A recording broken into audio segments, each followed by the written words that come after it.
Even with some states reaching record-breaking levels of cases, uh, what do people want to do? Go out and get on an airplane and travel somewhere.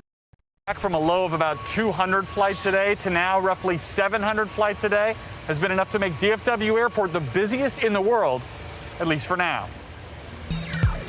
At DFW Airport's Terminal D, this is what recovery looks like.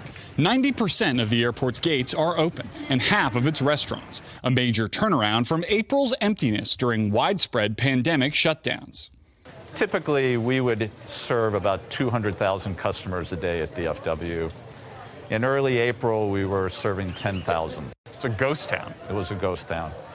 And today, we will serve about 125,000. 125,000 people a day. And how many of those people will go on to get infected? And how many of those people will go on to spread it to other people? This is why we haven't been able to really get past phase one. Passenger traffic at DFW isn't growing, still down by nearly half. But by shrinking far less than other hubs worldwide, the sprawling Texas airport is now the world's busiest, climbing past Chicago's O'Hare and Atlanta's Hartsfield-Jackson, with more than 20,000 flights scheduled for this month. Why is this considered something to be praiseworthy? I mean, it's a pandemic, and these people, these, like business owners and stuff are like doing everything they can to make it seem like being open and having business during this time is something so important and like noteworthy. All this is going to do is keep COVID spreading around the nation. It's why the United States is reaching record-breaking levels of cases. We got like 3 million cases at the moment, while every other nation, well, pretty much every other nation in the world has gotten a handle on their cases and the pandemic and are actually able to reopen safer than what the United States should be doing. Um, it's just mind-boggling at times. Airport CEO Sean Donahue credits the controversial decision by Dallas-based American Airlines to add back more flights and to fill every available seat on them, including middle seats. And because we are including middle seats, so they're going to try to pack their planes with as many people as possible.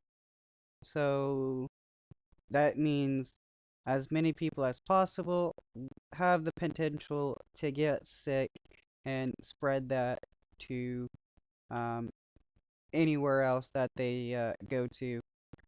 All it takes is just one or two people in a closed area to get everybody else sick. Their largest hub, we are clearly benefiting from that. And the other aspect of that is 60% of our customers never arrive or leave the airport. They connect into the airport. And that's driving a lot of the passenger traffic. Industry analysts see the pandemic forcing a change in how we fly, with airlines moving away from the direct long-haul flights booked by business travelers and towards more connections, benefiting hubs in central locations. Airlines are having a knife fight on a life raft. I mean, the state of the airline industry right now is brutal and has never been in a situation like this. For the industry to recover, passengers have to feel safe in the skies and at the airport. DFW has deployed a 150-person sanitation strike team cleaning constantly and installed more than 300 hand sanitizing stations. Masks are mandatory. There is a social benefit of travel. People like to connect with each other. It is going to come back.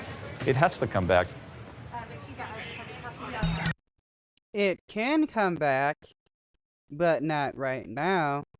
You don't want to open up places like airports and restaurants and various other places that tend to get crowded with people when there is a pandemic and cases are rising, you want to, keep people kind of spread out, or quarantine, so that it makes it harder for the virus to spread from person to person.